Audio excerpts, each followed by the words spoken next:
तो गाइस सुबह के बजे हैं 9 और मिस्टी गुड मॉर्निंग बोलो।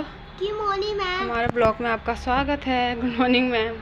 तो मेरे हस्बैंड पूजा कर रहे हैं तो आपको हम कुछ दिखाना चाह रहे हैं। अक्षु हेलो करो, हेलो करो। हमारा न्यू फ्रिज आया है, न्यू फ्रिज। मिस्टी अभी उसको टीका करेगी। जब हमारे घर में कुछ नई चीज़ आती है तो हम ना टीका करते हैं और फिर हम करते हैं।